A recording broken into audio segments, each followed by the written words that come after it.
and we'll get started in just a few minutes. I'm just trying to get something up and running here.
Okay.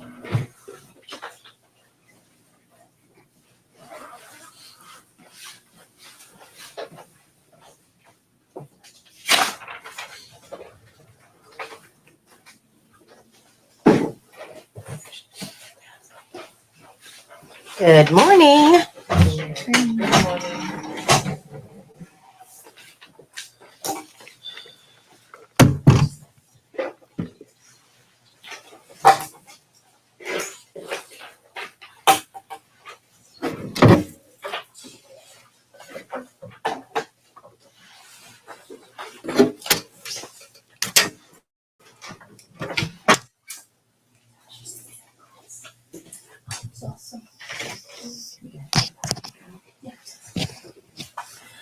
All right, last class.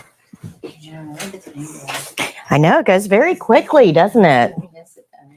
Very quickly. So you guys had chapter 10 over since last class. So the test is going to be on page 190. Let me go ahead and get your scores. Maria? Thank you. Marva? Thank you. Katie? Thank you. Jera? Thank you. Alyssa? Very good. Jordan? Jessica N? Edward? Jeanette? 100. Thank you. Sheridine? 100. Sheridine, can I get 8 and 9 from you? 8 is 85 and 9 is 95. Thank you. Emily? I'm sorry. Jessica S? Brooklyn? Kevin? I forgot to do it. That's okay. Do you happen to have 8 and 9 for me? I did half on each. I didn't do the matching, but I got a 10 out of 10 on the 1 through 10. Okay. All right. Okay. Does anybody have any final questions? Anything that I can help you with? Anything that you don't understand? Or any concerns you have on the exam? Anything? I just had a question. We can come back and practice after we graduate from 1:30 to 4, right? Correct. Do we have to call you ahead of time? Nope. Nope. Just show So up. Mondays and Wednesdays, class days, Okay. from 1:30 until 4. If you look on the back of your ID badge, Right. it'll actually be in the lower, I think it's the lower right-hand corner. Yeah. It has your practice room times. Okay. Thanks. You're welcome. No advance notice.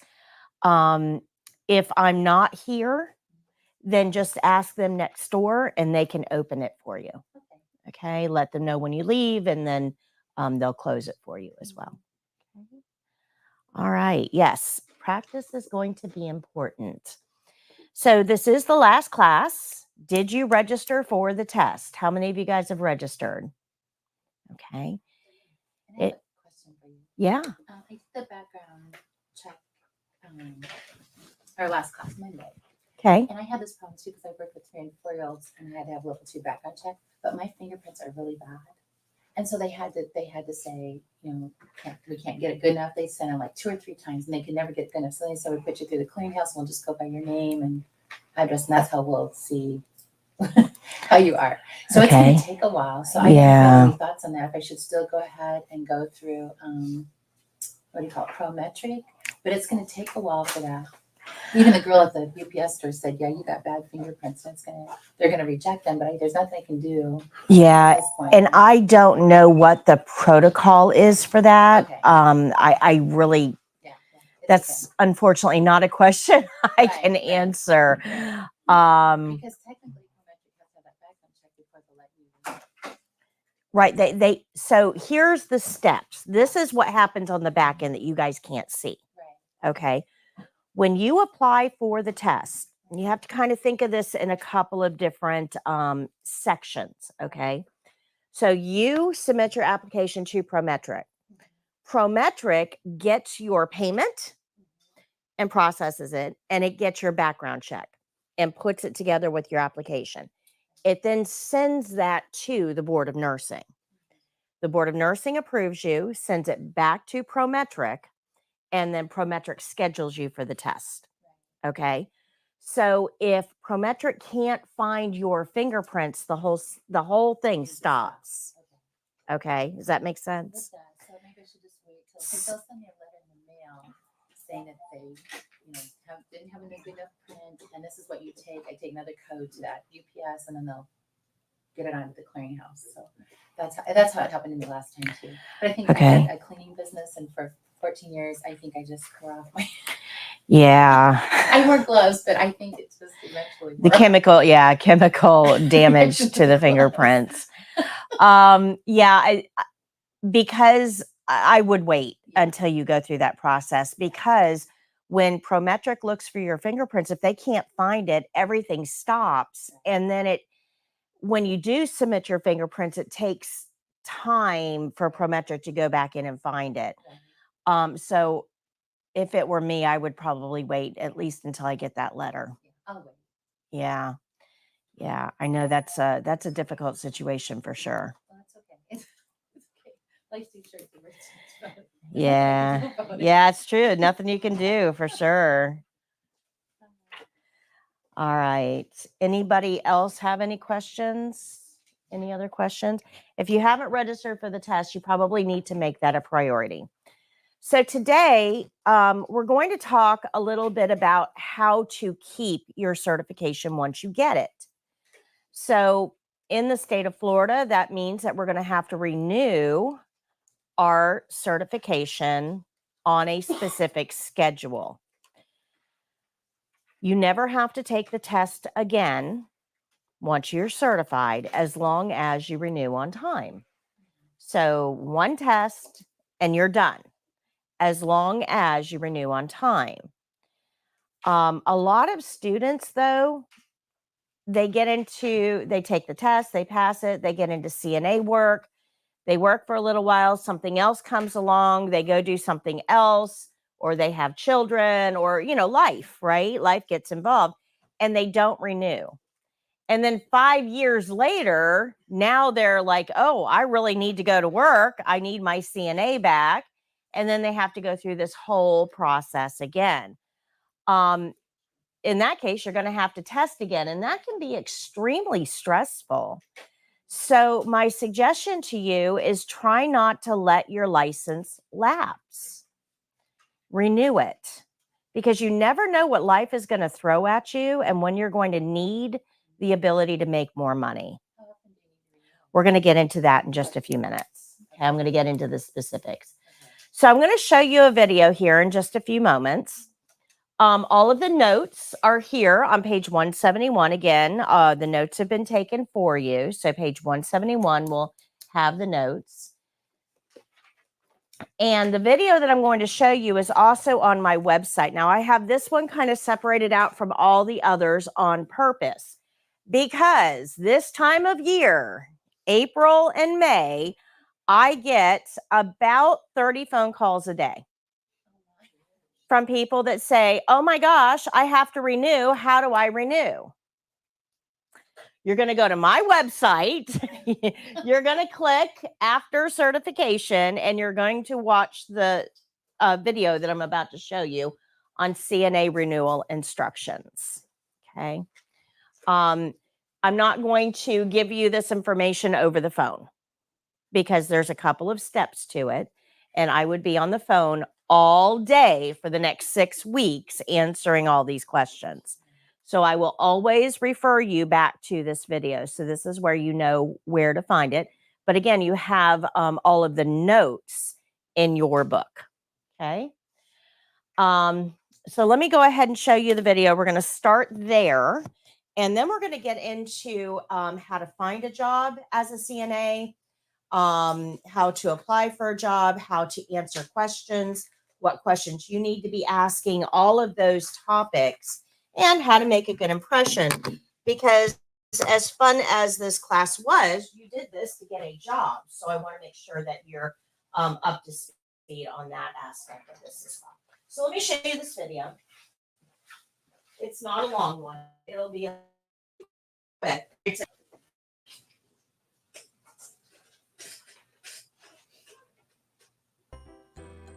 How to renew your Florida CNA certification, a guide for Florida CNAs, brought to you by foryourcna.com. After you pass your state exam, you will receive your certification card in the mail. This card gives you valuable information. Take a moment to look it over. Check your name and address to make sure they are correct. Make a note of your CNA certification number.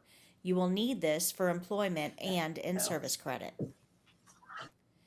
Your certification also comes with a convenient wallet card.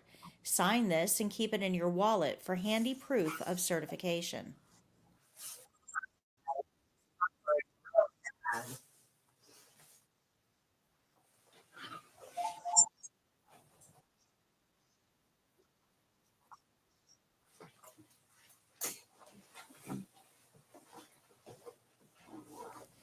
But one of the most important things you need to pay attention to is the expiration date. It will be located near the top of the blue card in the grid. In Florida, CNAs are divided into 2 groups, odd year group and even year group. Everyone in the even year group will renew their certifications in even years, such as 2018, 2020, 2022, and so on. Everyone in the odd year group will renew their certifications in odd years, such as 2017, 2019, etc. When you become certified, you will join one of these groups. But which group you end up in has nothing to do with when you test. You will be assigned a group when you receive your first certification, and you will remain in that group even if you allow your certification to lapse and you retest later in life. So how do you know when you will have to renew? It's easy. Check your expiration date. Every certification will expire on May 31st, either in an odd year or an even year. You need to know which group you are in.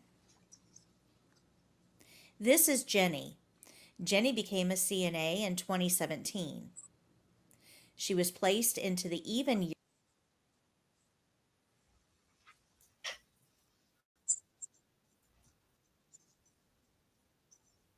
year group, so her expiration date will be in even years. She is joining a group already in progress, so her expiration date will be the same as theirs, regardless of when she became certified. Everyone in this group has the same expiration date. So, do I have to take the test again? No. As long as you meet all the requirements and renew on time, you will never have to take the state boards again. In order to renew your CNA certification in Florida,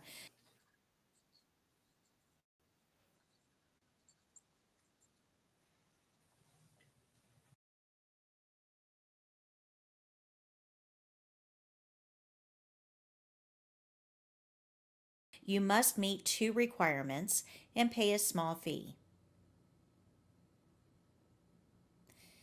You must work at least once as a CNA for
pay in this renewal cycle, you must complete the required number of in-service hours and pay the renewal fee.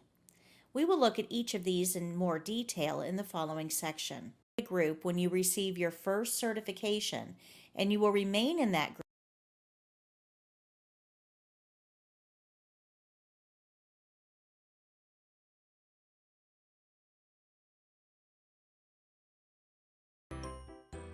How to Renew Your Florida CNA Certification, a guide for Florida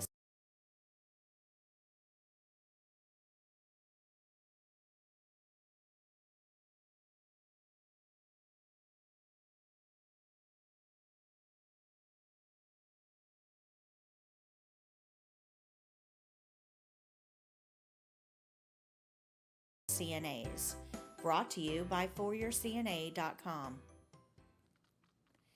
After you pass your state exam, you will receive your certification card in the mail. This card gives you valuable information.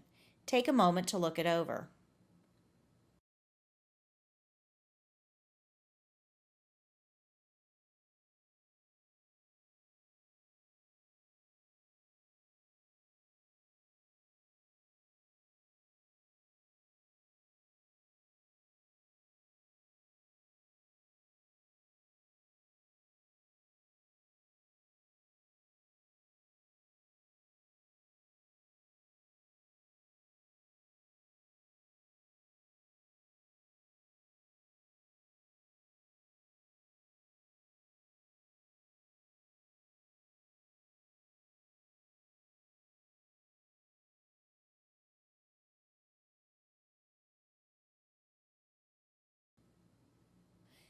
Check your name and address to make sure they are correct.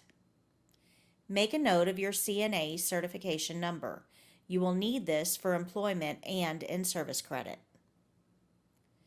Your certification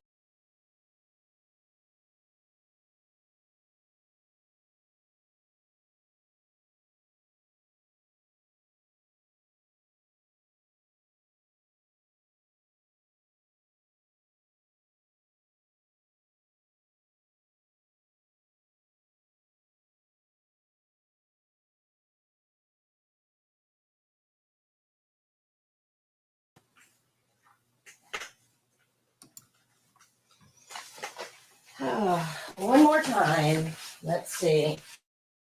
If not, you guys can. I'll go through it and want the also comes with a convenient wallet card.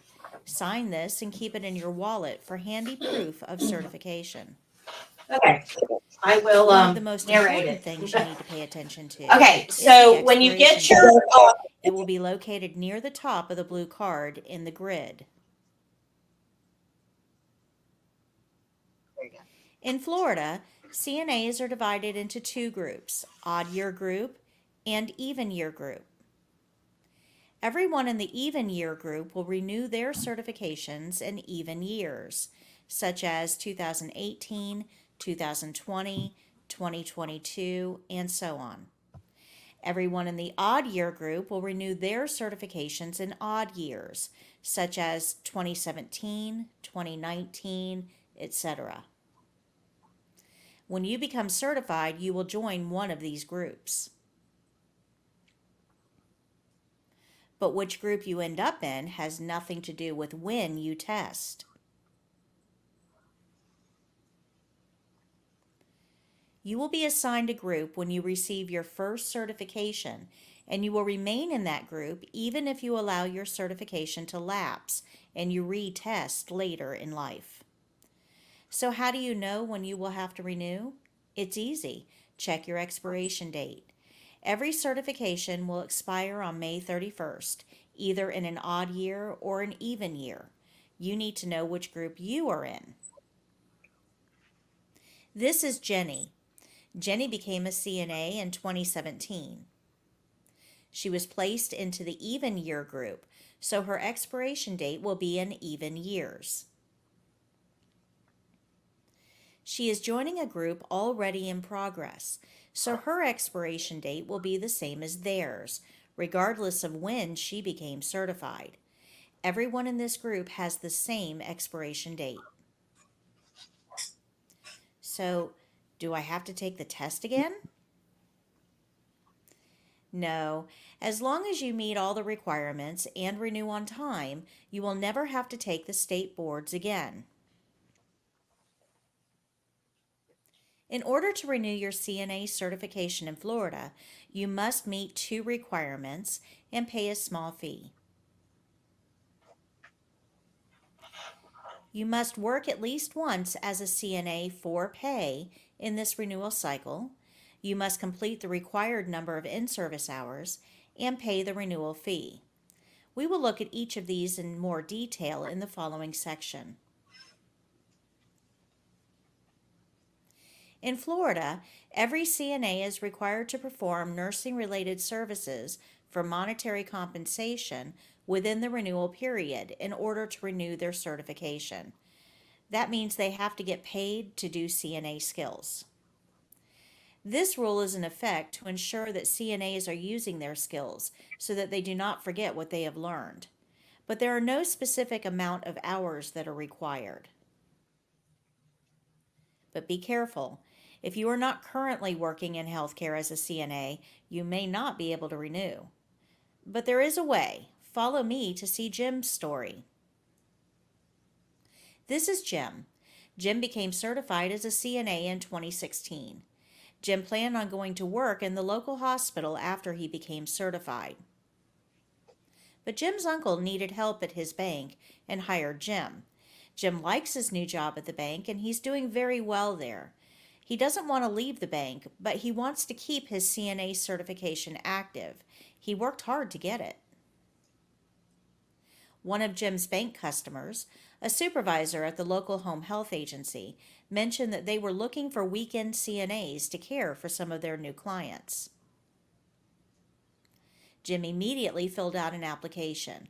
He was hired and now works only one Saturday a month. Jim kept his regular job at the bank, but still met the requirements for renewal. Jim will keep one of his pay stubs for proof of the work requirement. Now let's look at the second requirement, in-services. In Florida, continuing education courses for CNAs are called in-services. You must complete a certain amount of continuing education every renewal period in order to renew your certification. You must complete continuing education in-services in certain topics every renewal period. These will include bloodborne pathogens and infection control, domestic violence, medical record documentation, resident rights, communication with cognitively impaired individuals, CPR skills, and medical error prevention and safety. So remember your expiration date on your certification. You need to compute how many months you will have that certification to determine how many hours you need. You will need 1 hour of in-service for every month that you are certified.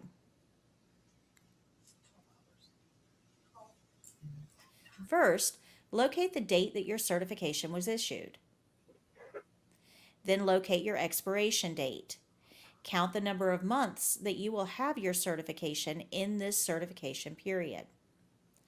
So if this certification issue date was January 1st, 2017, and the expiration date is May 31st, 2018, there are 17 months of certification. This certification will be valid for 17 months before renewal. So this certification will require 17 hours of in-services for renewal. Once you have done your required topics, the remainder of the hours can be in a topic you choose. Choose topics that relate to your work environment or an environment that you want to work in. The topics you choose are entirely up to you, and the choices are endless. In-services can even help you if you want to change jobs. How? I'm glad you asked. Let's say that you currently work in a dementia unit. But then your friend tells you about a job opening at a local hospital. You've never worked in a mother-baby unit, but you really want this job. You can complete in-service topics related to this new opportunity to show motivation. This shows that although you lack experience, you are willing to learn. Supervisors like that. Now that you know how many in-service hours you need for renewal and what the required topics are, you need to find out how to get them. Most workplaces require an orientation session for new employees. Some employers will give you in-service credit for completing these modules during orientation. In-services can be awarded for watching videos, classroom instruction, formal group discussions, or even self-study at home. This is a great interview question. Do you offer in-service training hours? In-services can also be awarded for topics discussed in monthly workplace meetings. Sometimes hospitals and other community agencies will host continuing education opportunities. These are often advertised online or in community newspapers or bulletins. But for many CNAs, the easiest way to get your required in-services is online. There are many online in-service providers. Each is structured a bit differently, but most have some sort of free trial. Simply search for CNA In-Services Florida in your favorite search engine. If you are unsure if the provider you want to use is recognized by the Board of Nursing as an approved provider, you can check them out on CE Broker. Go to cebroker.com. Under Course Search, select your state and your profession, and then click the Begin Search bar. Now click the Providers tab to access a list of approved providers. You can also search for courses right on this website. So far, we've learned how to work at least once as a CNA for pay this renewal cycle, and we've learned how to complete the required number of in-service hours. So all that's left is to renew and pay the fee. The bottom of your certification card contains the information you will need to renew. Your specific renewal instructions are printed here. Once you access the website listed on your certification card, flhealthsource.gov, click on Renew a License. After logging in, follow the prompts, check off the requirements, and pay the fee. Renewal can take less than 15 minutes to complete as long as all of your requirements are met. You will sign in with your username and password on your certification card.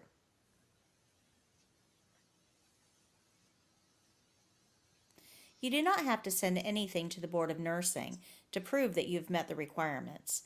You only need to send proof, which would consist of a pay stub and in-service certificates, if the Board of Nursing requests them from you. You must keep your proof for at least 4 years after renewing. Never, ever lie on your renewal. The Board of Nursing does periodic audits.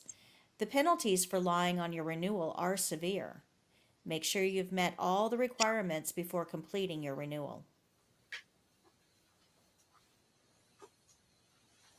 You now have all the knowledge you need to renew your CNA certification in Florida. Remember to look at your new certification card for your next expiration date. Until then, happy caregiving. All right.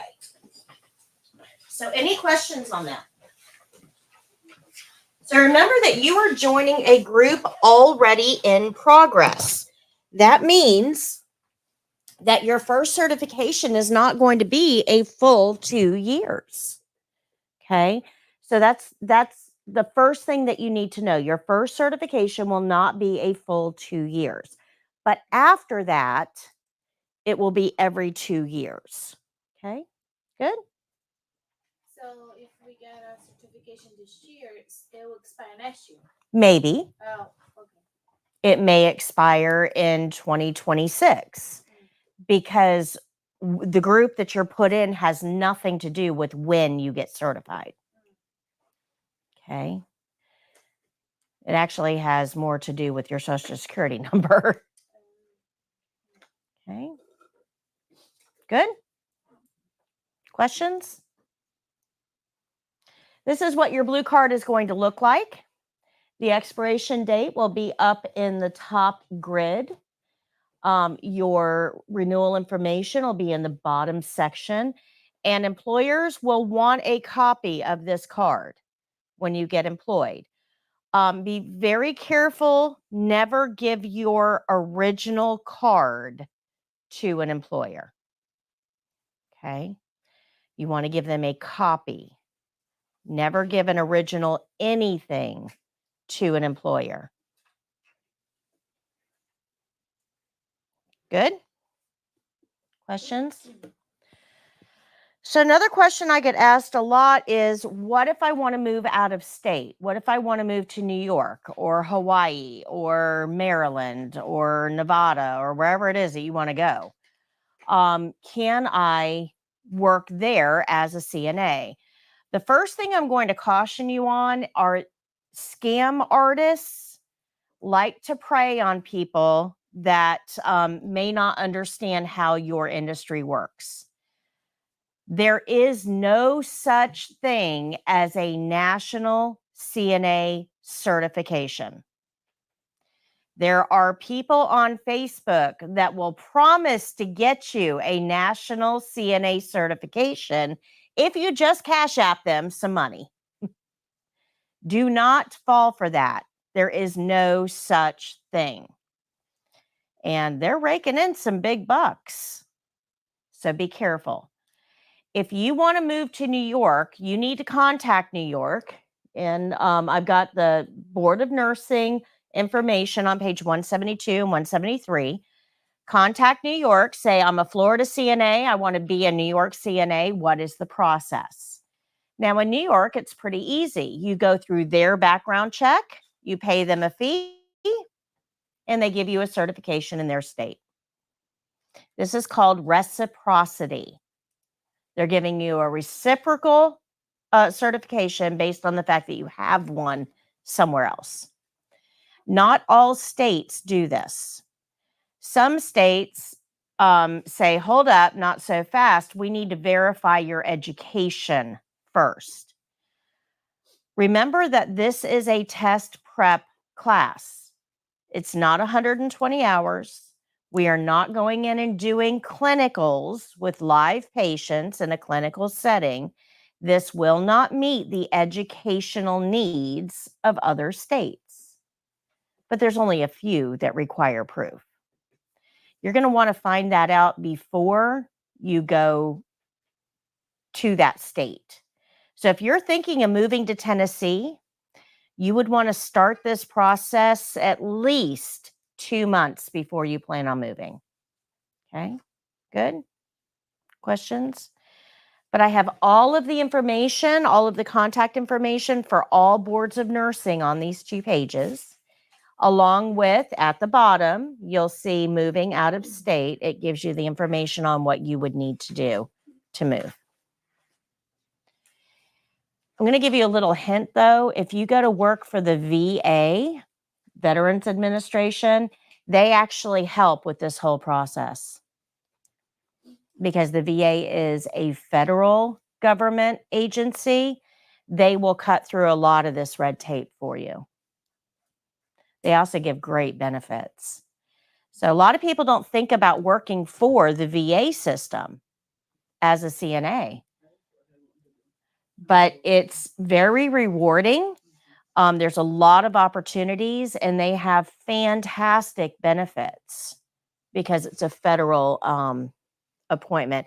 The other thing is you can move within the VA system very easily.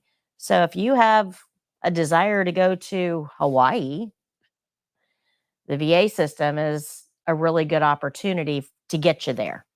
Okay. Good. Questions? Angel says, does it have to be a certified copy? I'm not sure what you're referring to. What the state gives you, the blue card, that's just your blue card. It's not stamped or certified or anything like that. And you're going to take a copy of that and give it to your employers. Even though the employer is going to request that, it really doesn't mean anything because they have to verify your certification online. They have to verify it. And let me tell you why. This is crazy that this happened right here in our little town. We had a woman working at one of our local school clinics who was an LPN, and gave them her certification card, because as nurses, we get blue cards too. Gave them the blue card, no problem, worked there for a year or two. And it turns out she wasn't an LPN at all. She had copied the blue card, changed the name on it, and it wasn't found out until a couple of years later when somebody was doing an audit of all certifications. That happened right here. So we can't trust what you give us, basically, is what it boils down to. Your CPR card has to be verified. Your certification has to be verified. So even though you're going to give them a copy of it, they're not going to trust just that copy because people lie. Does that make sense? Is that good? Faith says, what about North Carolina? Faith, I do not know the reciprocity rules for every single state, and they change all of the time. So I'm not going to even try to give you information on each individual state. Just contact the North Carolina Board of Nursing for information. Okay. All right, so let's talk about finding a job. This is going to be on page 174 of your book. And finding a job in healthcare is a little bit different than finding a job in other industries. That's because in healthcare, we are chronically short-staffed. Right now, there are approximately 1 million CNA openings. It's a lot. Yeah. For the entire country, yes. Yeah. It's a lot. How many of you guys like working short-staffed, having way too much to do and not enough time to do it? Anybody like that? No, absolutely not. And what that means is you're probably going to have a high level of dissatisfaction with your job because you're asked to do more with less, right? So if you go home and you complain to everybody that you know how horrible your job is and you're always short-staffed and you don't like what you do you think that anybody's going to rush right out and take a CNA class? No, they're not going to look at that and go, oh, there's an opportunity. They're going to listen to you and go, oh, that's not for me, right? So we as CNAs are the biggest driver of the short staffing situation. Instead of recognizing that this could be temporary and what we need to do is recruit, we push everybody away. And that just perpetuates the short staff situation. Does that make sense? So be careful how you portray the industry. If you have somebody in your circle, in your orbit that you think would make a good CNA, you need to be recruiting them rather than complaining to them. There's over 1 million CNAs. If every CNA would just bring one more person in, we would get rid of our shortage. Isn't that amazing? We have the opportunity to do it. Nurses can't do that. Nursing education is way long. You're talking about 1 to 3 years before we can get somebody into the industry. CNAs, a couple weeks. I mean, we could get rid of this shortage by summer if we all put our minds to it. Right? Does that make sense? So we have to be careful in how we are portraying our industry out there. But because we are short-staffed, that's going to play a role in this. because that means that everyone is hiring. Everyone has at least one CNA position that is unfilled, more like 4 or 5. Okay. How many of you guys have ever gone onto an app to find a job? Okay. So apps are probably the most common place that we would find positions to apply for. Do you guys know that it's not free for employers to advertise jobs on those apps? It costs money. It costs money. When I had a position open next door in the retail store, I contacted some of these places to advertise my retail position, and it was going to cost me more to advertise the position than it was going to cost me to pay someone to work. More. So if we have an industry where our employers always have an opening, and we know that it costs money to advertise that opening, it doesn't take long to realize that not all openings are going to be advertised on those jobs boards. Does that make sense? Hold on, I'm probably going to answer your question. Probably going to answer your question. But before we start looking for a job, we kind of have to narrow this down a little bit. Okay, so we got to figure out, where do we want to work? And the best way to do that is to take that workplace personality quiz, and that'll kind of help you narrow down where your personality is best served. So I would definitely recommend taking that personality quiz. But you might be great in assisted living or a nursing home, especially if you like routine and you like getting to know your patients and you like developing relationships. If you're the type of person that's, I hate people, yeah, that's not going to work for you. Okay. You might be better off in a walk-in clinic where your interaction with patients is like 2 minutes. Okay. You're there. What are you here for? What medications are you on? Let me get your vital signs. I'm out. Okay. If you're the type of person that loves highly technical machines and noises and being involved in all the chaos of medicine, then a emergency room might be right up your alley. But if you're the type of person that, oh my gosh, those machines scare the crap out of me, I just want to do patient care, then the ER is not the place for you. So are you starting to understand that your personality is going to play into the right workplace for you? So you got to figure out, where is the best place for me to work? And once you have that dialed in, then we need to figure out, so there's the quiz, then we need to figure out where we can do that type of CNA work. So that's when we start our job search. So all of these jobs boards, like Indeed, Snag a Job, Monster, Career Builder, USA Jobs, all of those are available online for you to take a look at. But remember that not all CNA positions are going to be advertised on these sites. If you got a local hospital that has 6 CNA positions open, you're not going to find them all on Indeed. You're just not, because every single one of those they have to pay for.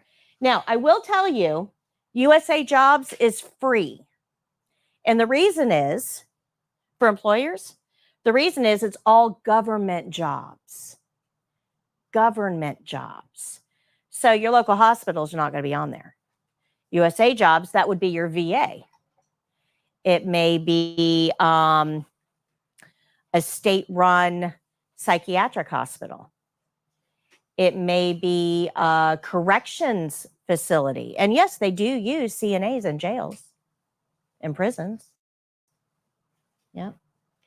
So USA Jobs would be state and federal government jobs.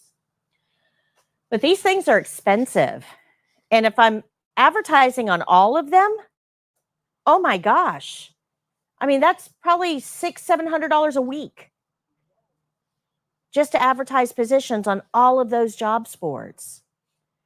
Now, how many of you guys are familiar with Career Source in our local area? Career Source. Okay, Career Source is a free career resource for you. It's called Career Source. You can look it up. It's a free career resource.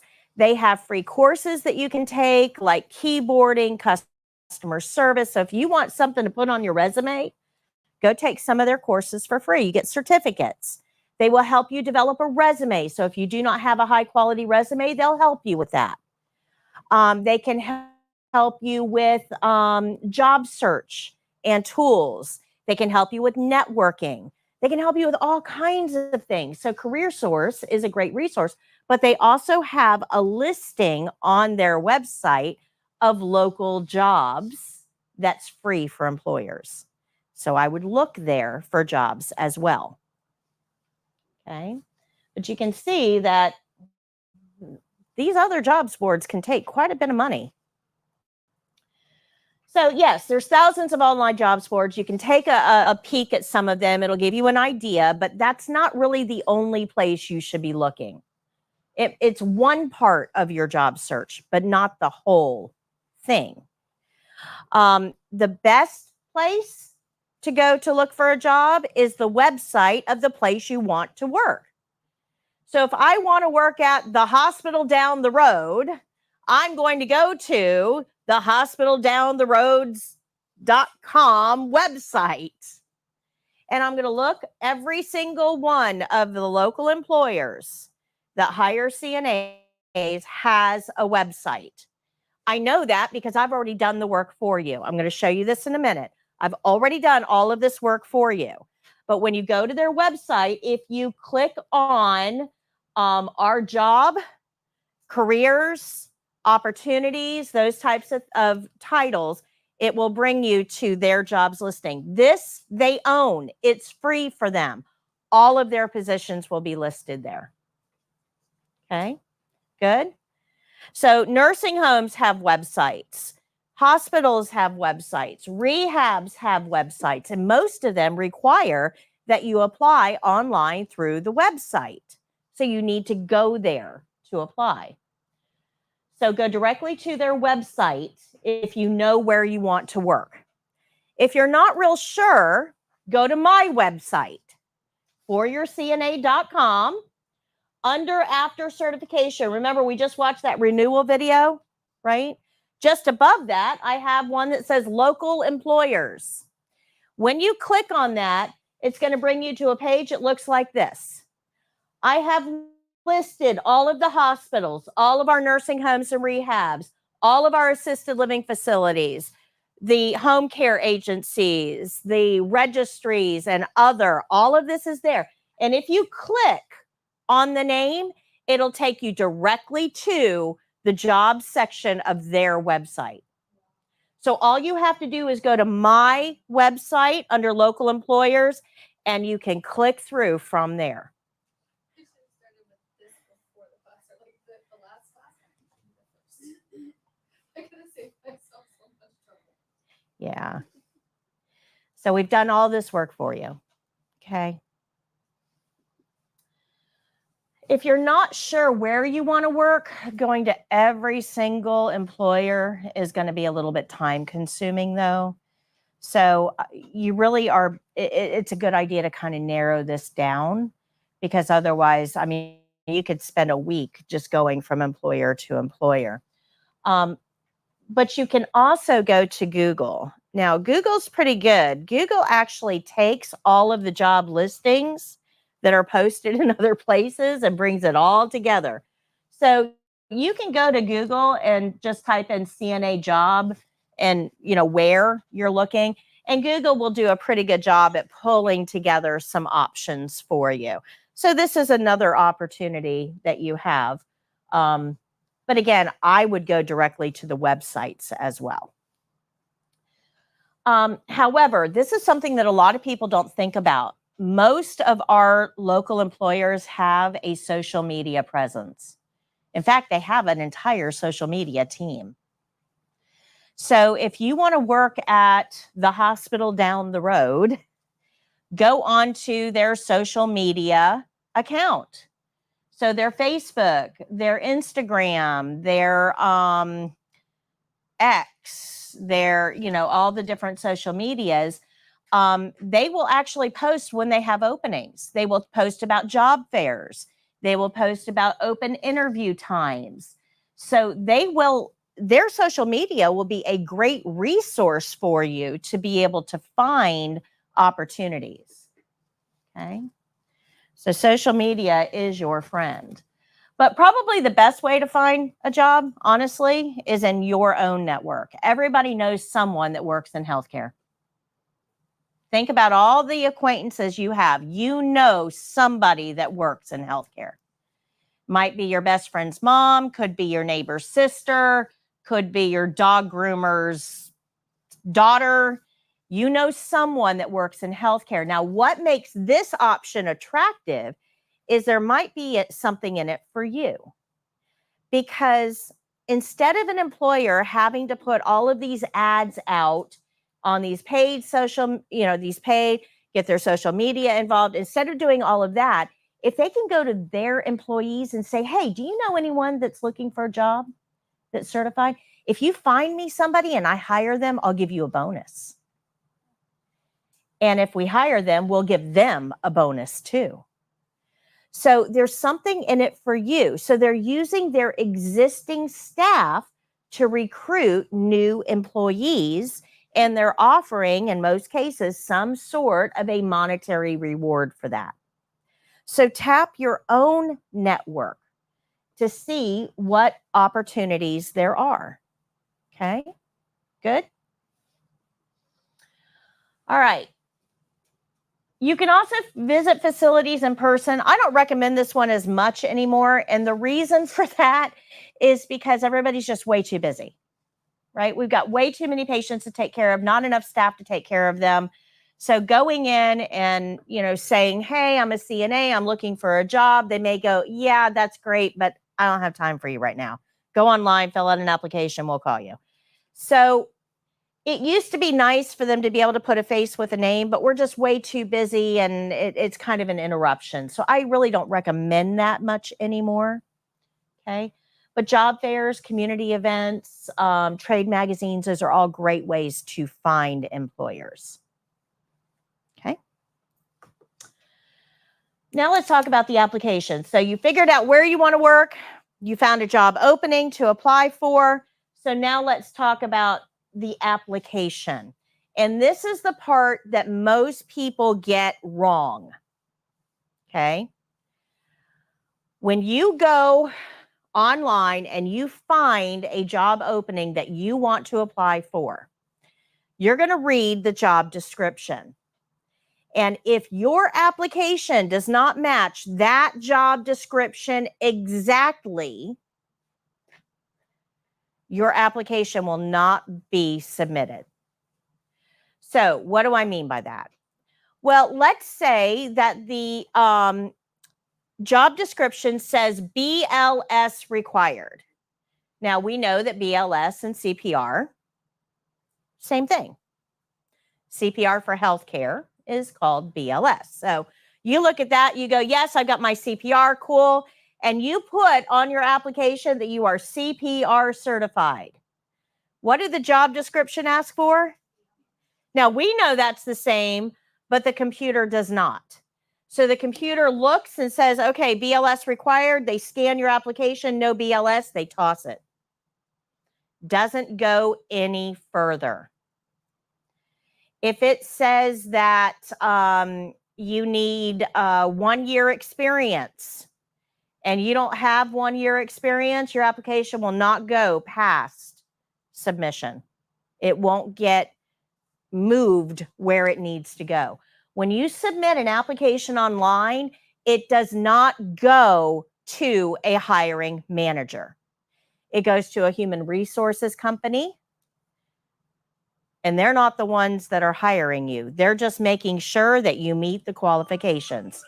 Then they will forward it on to the right people. You've got to get past that step. And this is where most applications fail. If it says student nurse tech, and it tells you that the requirement is that you must be enrolled in a nursing program, and you are not enrolled in a nursing program, and you submit that application, it's not going to go anywhere. It's going to stop right there. Do you guys understand that? Now, there are websites that can help you with this. You paste in your resume and you paste in the job description, and it'll tell you how to change your resume to match the job description. So that's helpful. There are apps online that can help you with this. They can also create a cover letter for you, which is pretty cool too. Another thing that a lot of people don't know is when you submit, let's say that the hospital down the road has 3 PCT positions open. And guys, PCT just means that you're taking care of patients, but you may not be certified. We can't call you a CNA if you're not certified. We have to call you something else. Something else. So it might be patient care tech. It might be nurse tech. It might be patient care assistant. It might be personal care assistant. Might be personal care attendant, right? Those are all different names for a person that provides care that isn't necessarily certified. If you are, bonus, awesome, but we don't need you to be. Okay, make sense? Don't need you to be. Good. So you have 3 PCT positions, 2 north, 3 south, 4 west. Okay, 3 PCT positions. You apply to one of them. You have only applied to one of them. That application is not going to go to the other 2 positions. If you want a job and you don't care where you work in that hospital, you have to apply to all 3. Because when you apply online, it is only for the position that you're applying for. It doesn't get shared. So like 2 North isn't going to look at that and go, nope, this person isn't right for me. Hey, 3 West, you want them? Doesn't work like that. Okay, good. Now, the third thing I'm going to tell you is be persistent. Apply often. Hospitals are notoriously slow. If you're trying to get into the hospital, it is going to take, the hiring process is about 4 to 6 weeks long. And that's fast track. 4 to 6 weeks long. There are some people that apply to the hospital and it takes them 3 months to get on board. So hospitals are not speedy places to go to work. You need to be aware of that. Okay? Make sense? Is that good? If you submit an application and you don't hear anything within a week, submit another one. If you don't hear anything within a week, submit another one. Be persistent. Keep submitting. Because eventually, if that human resources company sees the same name come through over and over, they'll actually push it through.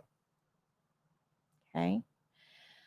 It takes approximately 4 people that you have to get through to get to somebody in the hospital that is willing to look at your application. A lot of people don't know that. They think if they go to the website, they fill out the application, it goes straight to the hiring manager, and that's the only person that sees it. It doesn't work that way. You have to go through 4 different people just to get to that hiring manager. Good? All right, so you figured out where you want to work. You filled out your application and you made sure it matched the job description. Now we have an interview. Yay. So let's talk about the interview. First thing, dress to impress. Yes, business professional is appropriate for all interviews. You can't go wrong with business professional. But there's also an old saying, dress for the job you intend to get. So if we're intending to get a CNA job, what do CNAs wear? Scrubs. Wearing scrubs to an interview is appropriate for entry-level healthcare. However, your scrubs need to be neat, clean, pressed. Don't just take them out of the dryer, shake them out, and put them on like we do for class. You want lines. If you don't know your way around an iron, take them to a dry cleaner. They do. But you want to make sure that you're presenting the best possible image. If you know what color the CNAs wear at that facility and you have that color, wear that color. But it is, if you don't know or don't have, you need to be in solid scrubs. No prints. Do not wear prints to an interview. And I'm going to explain why. About 10 or 11 years ago, the industry changed. It went from, we don't care what you wear, just show up, to you're going to be in our color and we're even going to dictate the style you can wear. Okay. Now, when that changeover happened, every nurse manager in the country all of a sudden had to become the fashion police because nobody wanted to comply. And you know you're supposed to be in black, but you show up in Tweety Bird today. And now I have to have a talk with you. You're an adult. I don't want to be having these discussions with an adult. You know what you're supposed to wear, be professional and wear it. It's that simple. But now the nurse managers had to have this fight and they had to send people home to get changed. And it was just a whole thing, right? Well, this left a very bad taste in these managers' mouths. So when you go in wearing Tweety Bird, and they have a solid dress code, they're not going to hire you because they know that you are going to be a problem. And they would rather not deal with it. Does that make sense? Do not wear prints to an interview. Now, during the interview, you want to ask, what is the dress code here? And if they say, oh, we don't care what you wear, just show up, then you can wear Tweety. That's fine. But don't do it at the interview. Okay. If you have visible tattoos, they should be covered until you find out what their tattoo policy is. Makeup should be natural. Hair should be worn back away from the face. You want to interview looking nice, looking professional, but looking like you're ready to go to work. Okay. Good. Earrings, no hoop earrings. They can be pulled out. Necklaces are not encouraged because they can be broken by patients pulling on them. Rings, bracelets, anything that harbors bacteria, you're going to have a long talk with yourself and figure out what you're comfortable with as far as risk. Remember, those things go home with you. The bacteria that you encounter every day is going to go home with you on all of those items. So you have to figure out what is your risk tolerance there. You want to be odor neutral. Odor neutral. This means smell clean, but don't smell perfumey. Do not smell like cigarette smoke because almost every facility now is a non-smoking campus campus. And what that they won't hire you. They absolutely, if you walk through a cloud of cigarette smoke at the Jiffy store before your interview, it will cost you your job. Even though you don't smoke, just smelling like cigarette smoke is enough to disqualify you. And this is why. If you smoke on break, you have to go off campus. So that 15-minute break is now going to turn into a 30-minute absence. And that means that your coworkers have to cover for you. Is that fair? No. Healthcare is stressful. If you smoke, what do you do to get through stress? You smoke. That's right. So healthcare is stressful, which means you're going to be leaving the floor every hour to try to grab a cigarette to cope with the stress. It is more problematic than it is worth. There, well. So, and I don't really need to go on into any other type of smoke odors, right?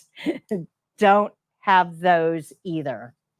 Anna says, if the job description says they're looking for PCT as a CNA, I can still apply. Yes, Anna, you can and should. Yes. You want to arrive early. Now, I'm not talking about Tuesday early. I'm talking about 10 to 15 minutes early.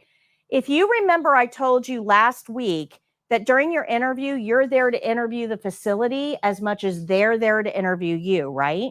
Because you're about to give up 8 to 12 hours of your life every day at this place. And if you are absolutely miserable,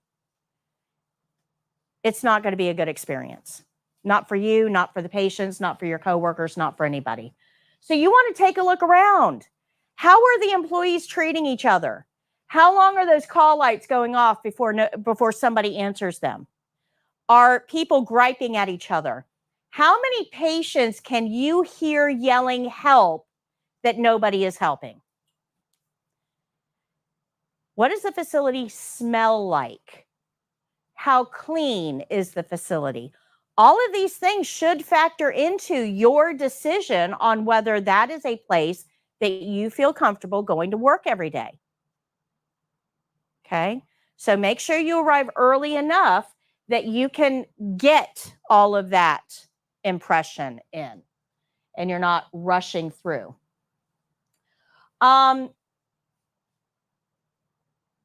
I want to talk about answering questions thoroughly. We're going to get into this a little bit more later. I'm going to help you figure out how to answer certain questions. But I also want to talk to you about asking questions. When you go to an interview, you should always have a small pad of paper and a pen in your pocket, always. And the reason for that is this.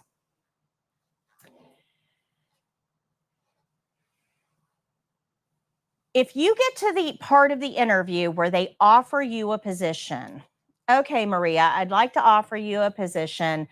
You're going to be working in our locked dementia unit, and Cindy will be your supervisor. We want you for the 3 to 11 shift. We wear royal blue scrubs in that unit, and we have orientation starting on Monday. So you'll need to go across the street to the medical office building on the second floor, room 121. You'll have to be there at 8 o'clock on Monday morning, and you're going to meet with Tiffany. And then after 2 days in orientation, you'll go over and work with Cindy, and you'll shadow with her. Okay. We'd like to offer you $16.10 an hour. Does that sound good? Do you remember anything I just said beyond I'd like to offer you the position? Something about the lock dementia unit, something about royal blue scrub, something about going to Monday. Yeah. Okay, so you paid attention to the things that directly impacted you. The problem is that you're going to go home and you're going to realize that you didn't pay attention to the places you needed to go and who you needed to see. So you're going to call up the facility and you're going to get the receptionist and you're going to say, I'm supposed to start on Monday. I don't know where I'm supposed to go. That receptionist doesn't know either. And that's puts you off on the wrong foot. So when they offer you that position, you need to grab your little notebook out of your pocket and you need to start writing all that information. And then you need to repeat it back to them to make sure that you get it all right. That shows that you're prepared, you're knowledgeable, you understand what's expected of you, and you have a high level of integrity. The other reason this is important, and it's important that you repeat it back to them. Okay, so you would repeat all that back, and you're offering me a starting wage of $16.10 an hour. And they're going to say, yes, that is correct. You now have in writing what they are agreeing to. So when you show up for orientation and they say, yeah, we're going to start you guys out at $14 an hour, you can pull your little notebook out and say, well, hold up. I interviewed with Rosemary and she said $16.10. And she verified this. Can you please check into that with Human Resources, please? Okay. If you just say, oh, yeah, I talked to Rosemary. She gave me a different number. She told me $16 or something. There's nothing to back that up. Make sense? And yes, that does happen. Way more than you think it does. Okay? So protect yourself. Make sure you're writing all of that down. Can I try to increase my pay? Like, for example, All pay is open to negotiation. All pay. The problem is that you don't have a whole lot to negotiate with right now. for example, me being bilingual, is this something that I could try to negotiate? Or Sure, absolutely. You can say, just to remind you, on my resume, it does show that I am fluently bilingual, and I would be an asset considering the patient population here. And I, really think that I bring a little bit more to the table. You can negotiate. Doesn't mean that they're willing to play ball, but you can try. Absolutely. But remember that you want to, when you're negotiating, you want to remember that you have very limited experience behind you. And that's really what they're going to look at for negotiation. Okay. Doesn't mean you can't negotiate. Doesn't mean you can't be successful either. But set your expectations accordingly. Okay. Good? Make sense? Okay. The last thing I want to talk about regarding the interviews is being prepared. We already talked about that. Being prepared. You want to make a packet when you go for your interview. Now, this packet is very specific and it has some things in it that are very, that are required. So the thing that you want to remember is that you can't get hired if they don't remember you. And when you interview, you're not the only person interviewing that day. Usually on interview days, they're going to interview 6 to 8 people on any given interview day. Now, if you're the first one showing up, they might remember you because you're the first one. If you're the last one showing up, yeah, they might remember you because you were the last one. The ones in the middle, they aren't going to remember you. Not unless you have something specific to make you stand out. So that's where this packet is going to come in. Okay. So let's say, and this packet is going to have your resume. It's going to have a copy of your blue card. It's going to have your CPR certification, a copy of that, any certificates that you have. And if you're going into home care, your driver's license and insurance. But you want to put all of this together. When you go in for your interview, shake their hand, hand them the packet. They'll put it aside. They're not going to look at it right now, and that's fine. But at the end of the day, when they're getting ready to go home, they're going to clean up their desk, and they're going to come across your packet. And this is a way for you to get back in front of them without you physically having to be there. they'll flip through that and go, oh yeah, Maria, I remember her. Okay. But there's another reason that you need this packet. Let's say that I interviewed both Jara and Maria. You both made a great impression. I think that you would both be fine in my facility. I could flip a coin and be happy with either one of you. Now, Maria brought me this packet. Jara did not. So if I want to hire Jara, I have to call her up and say, hey, Jara, I'd like to hire you, but there's a couple things we need for your employee file before I can extend an offer to you. We need a resume. That's a corporate policy. So do you have a resume? We also need a copy of your certification. Here we require CPR and first aid. So do you have those certifications? We need a copy of them. And any other certificates that you have, we have to keep on file. So can you get all that stuff together, get it to Human Resources? They'll check it in. Once your file is complete, they'll put it back on my desk, and then I can call and we can work on a start date. Or I can pick up the phone and say, hey, Maria, you want to start Monday? Which one am I going to do?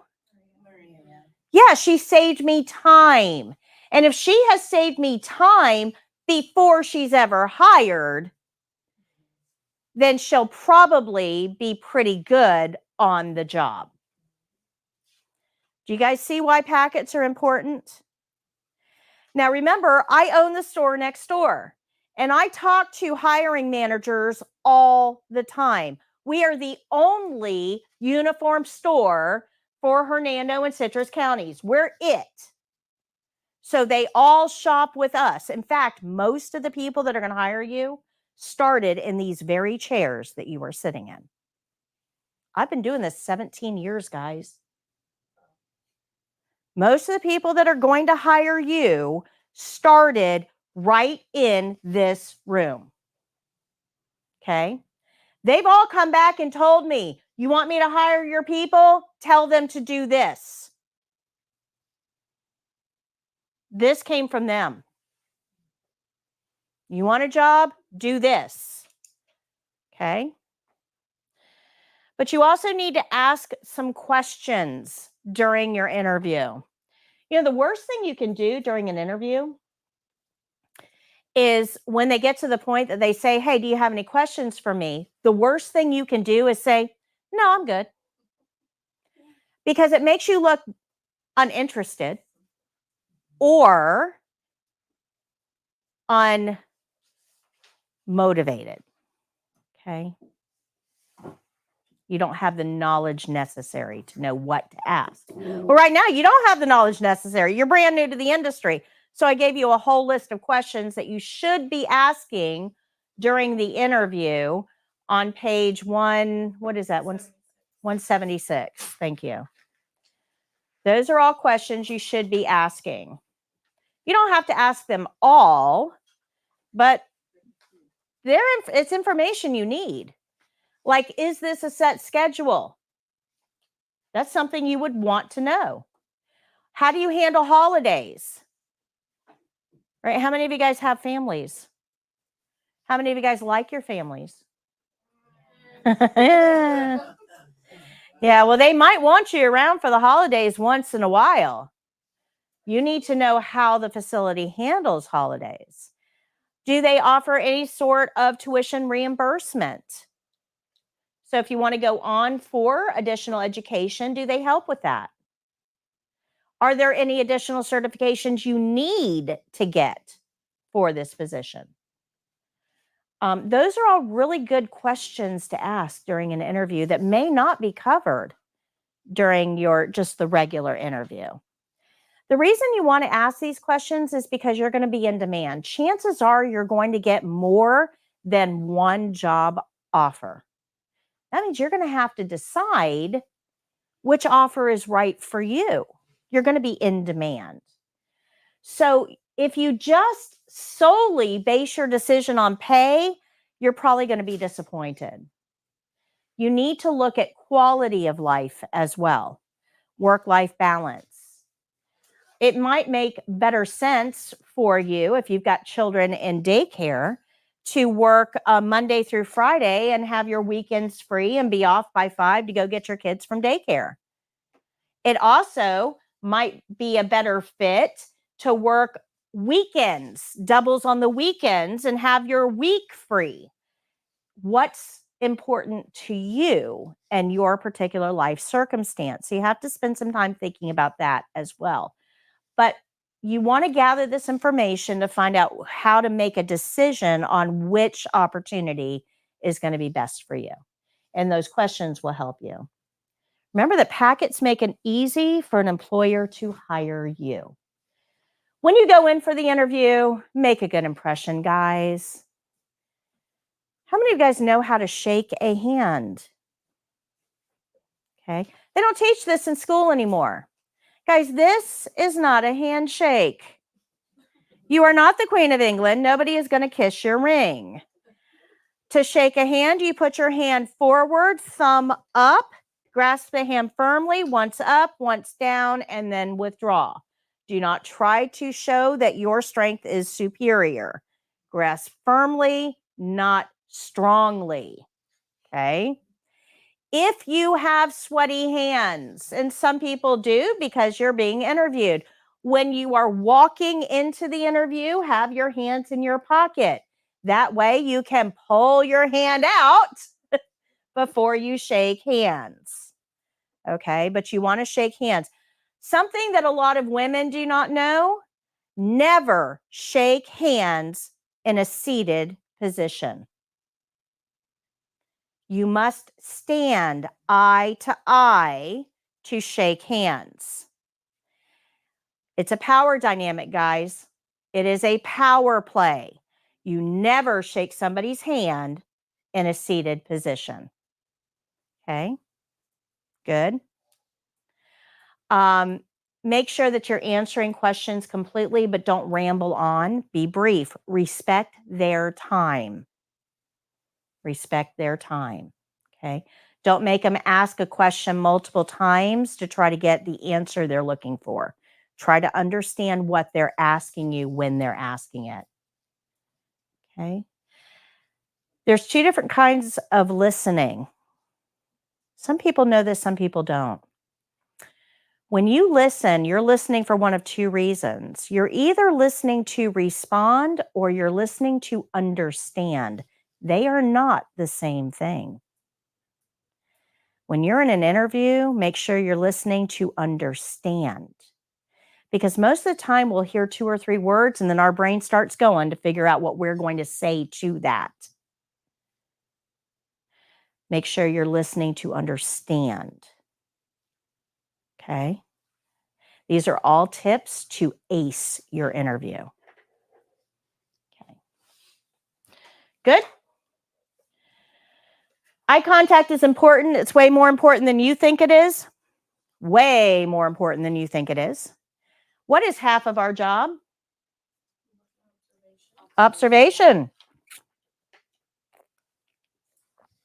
If you can't make eye contact during an interview, you are not going to have good observation skills in a stressful patient environment. And interviewers are in healthcare are trained to look for that. They are trained to look for that. So if you are interviewing with 3 people, they're at a table, make sure you're looking at each, just like in here, right? When I'm teaching, I'm always scanning and I'm making eye contact with you guys while I'm teaching. Okay, I'm not just staring at one person. How weird would that be if I just spent the entire time focused on you? Weird, isn't it? Yeah. So you want to do that. If you're interviewing with more than one person, make sure that you're scanning as well. Make sure you understand the job requirements, be prepared, be confident, and explain why you are a good choice. Your interview is your opportunity to sell them on you. You have competition. Explain to them why you're the best for the job. Okay? Don't be cocky, but make sure that they know why you are the best choice. This is the only opportunity you're going to get to let them know.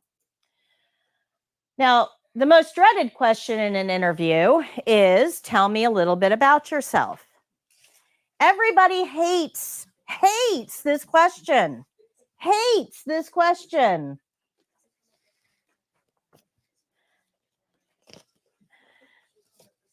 Take one and pass it out. I have the answer.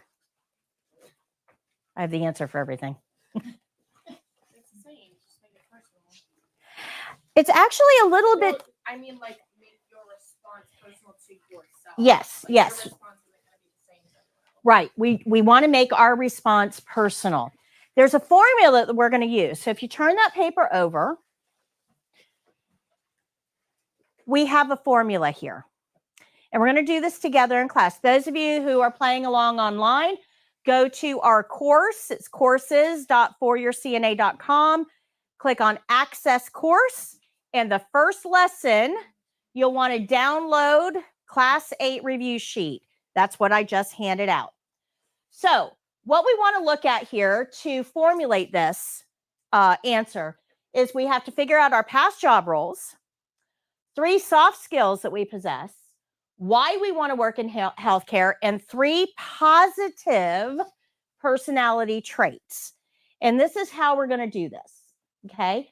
So every single job that you've had has taught you something. Maybe it taught you how to resolve conflict. Maybe it taught you time management, prioritization, organization. Do I have any former servers in here? Anybody that was a server?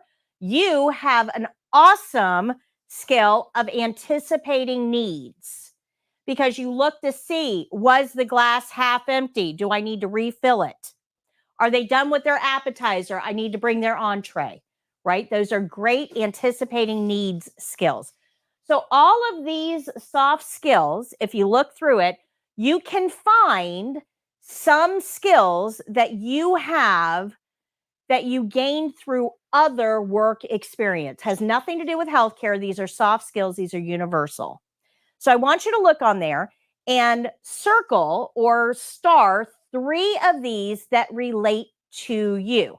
Now, me personally, I am not choosing time management and punctuality, right? Not my strong suit. I am not going to lie to somebody and tell them that I am punctual. I roll in right at 9. That's not punctual. All right. However, I am very organized. I am very adaptable.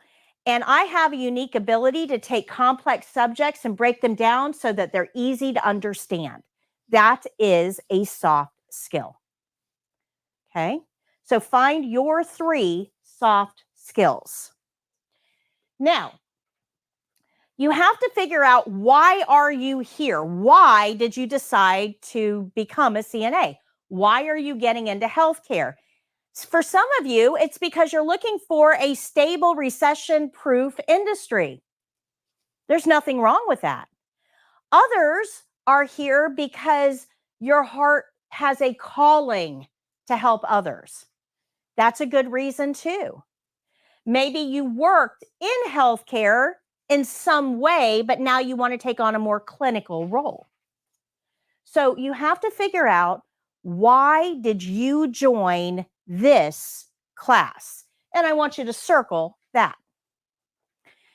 Then we have to think about our own personality. Are we flexible, dedicated, energetic, positive? I'm a very positive person. Responsible, honest. I am a very honest person. Passionate about the care I provide. I think we could all agree for that. Dedicated to teamwork. Find 3 personality traits that define you. And then we're going to put all of this together.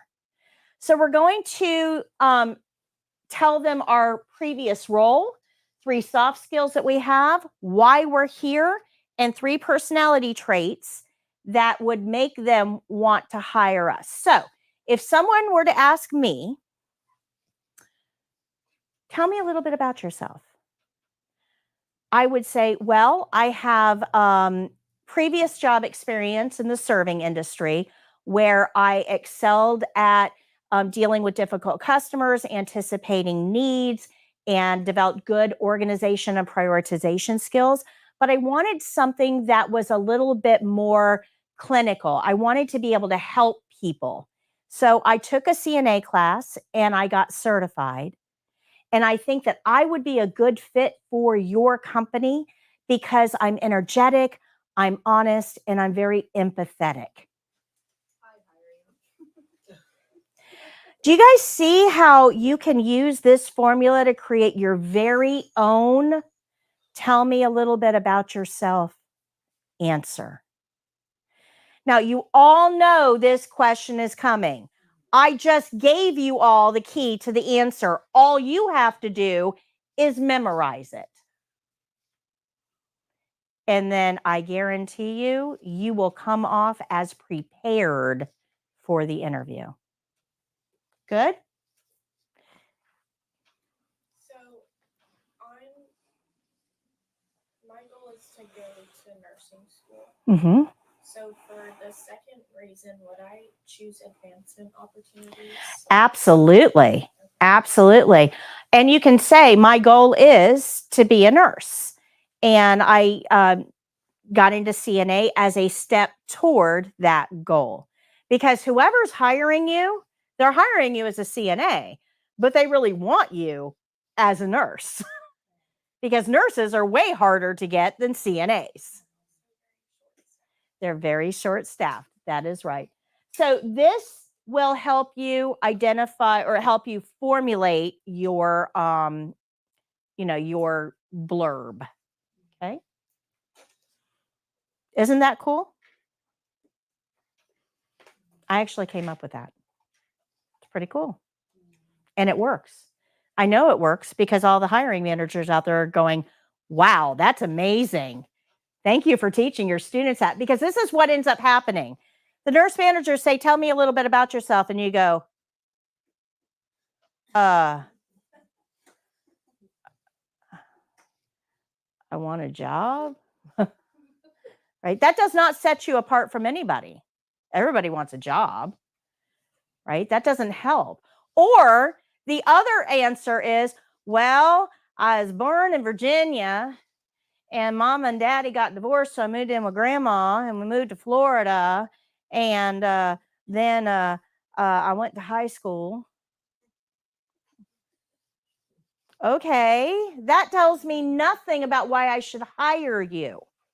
Now, the fact that you are organized and punctual and able to deal with difficult situations and have a passion for healthcare, those are all good reasons to hire you.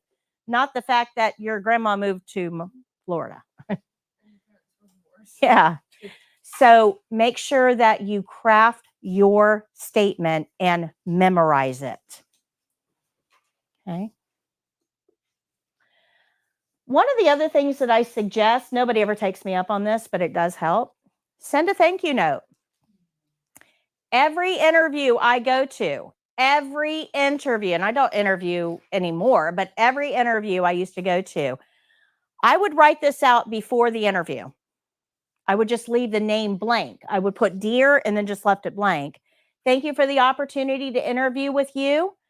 Please let me know if you have any additional questions or need documentation. I look forward to hearing from you. Sincerely, my name. And after the interview, when I went out to my car, I would write in the name of the person that I interviewed with. I would put it in an envelope and take it directly to a mailbox. My interview did not end until my thank you note was in the mail. And that's because I know life gets involved. If I wait, it'll be a week before I send that. I just won't get around to it. So I make this part of my interview process. And that means if I put this in the mailbox at the end of my interview, it'll show up on her desk tomorrow. Now, remember I said you can't get hired if you aren't remembered. Sure, you can send an email. Guys, I had to go through my emails. Just this week, I had 1,700 emails.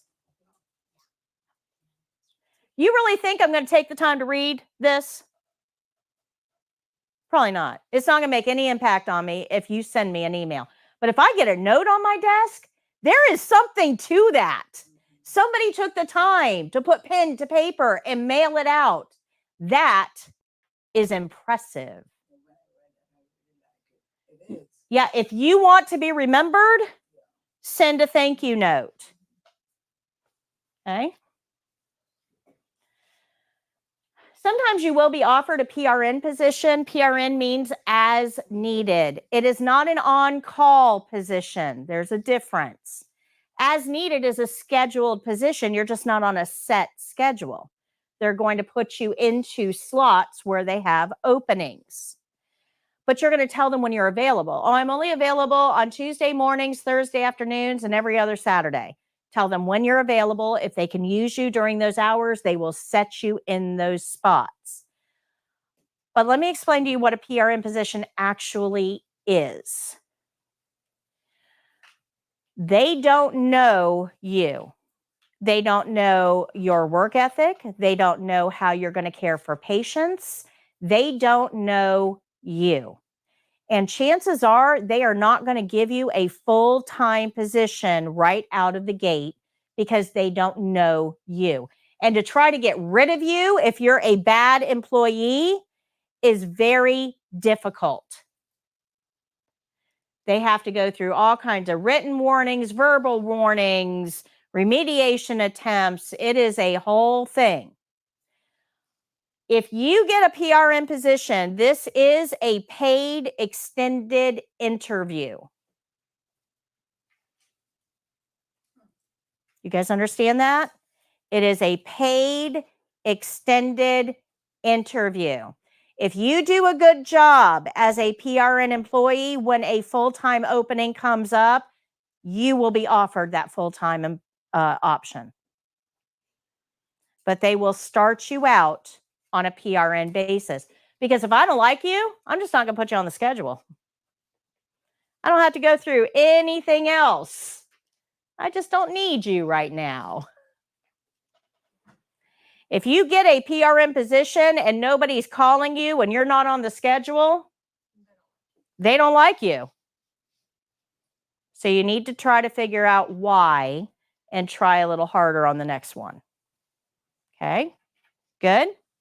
Make sense? Now, PRN opportunities are pretty cool though, because there's no commitments here.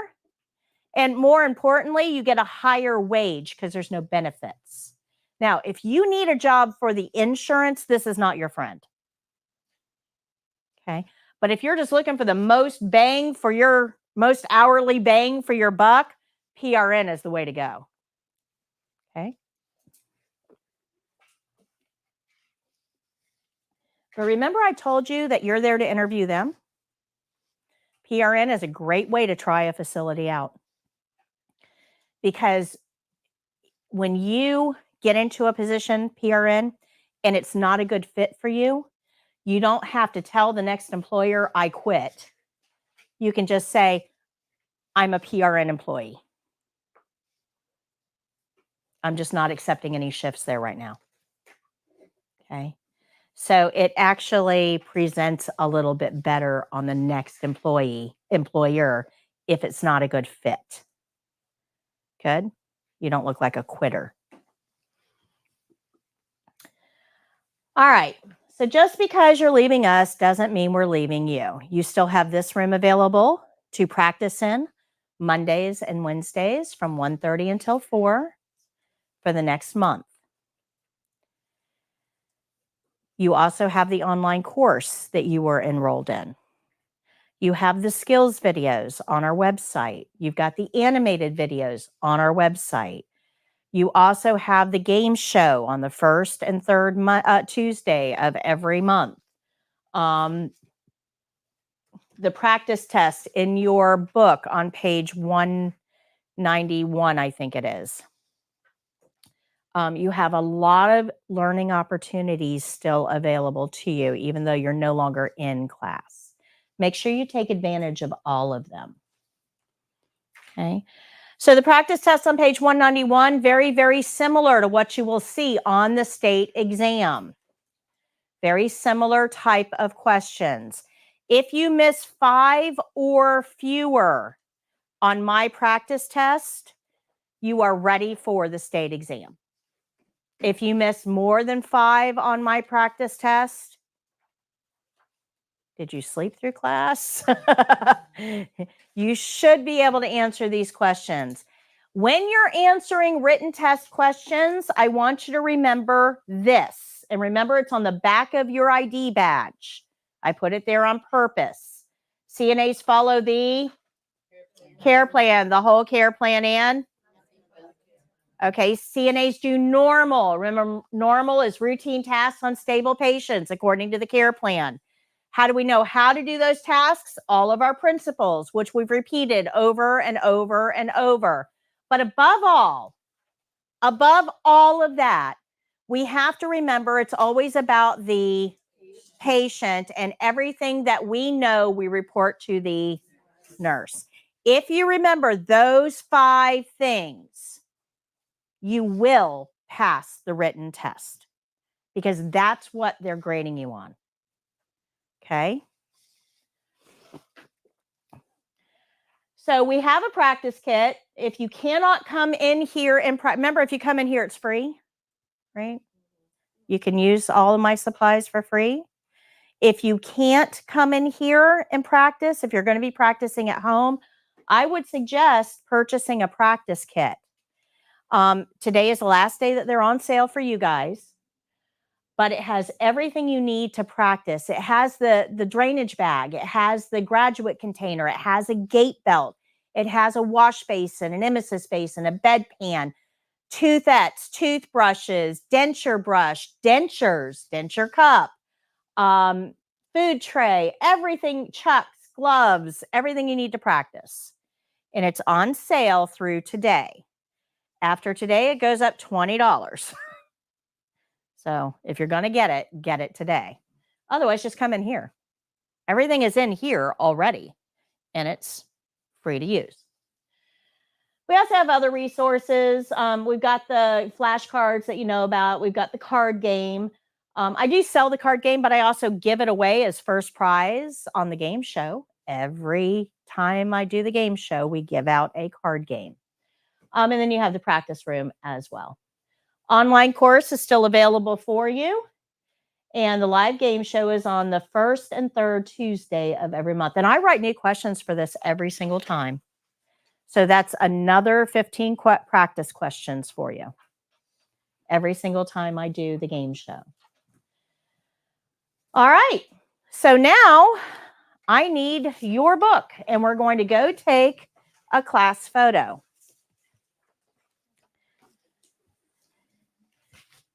So this is where we're going to say goodbye to our friends online. We're going to go ahead and end today's lesson. We're going to take the class photo. We're going to graduate our students out. The rest of the class will be practice. I hope you enjoyed this session. The next one will start in 2 weeks on the 28th. So if you can, join us. And congrats, CNA graduates, all of you guys. So good job. Good job. And next Tuesday, we have a game show, so please make sure you join us for that as well. So until next time, guys, happy caregiving. Bye. Caitlin, you can turn us off. Oh, Wendy, good morning. I'm doing my CNA test on Saturday. Oh, great vibes out to you. You're going to do fantastic. Follow the care plan. All right.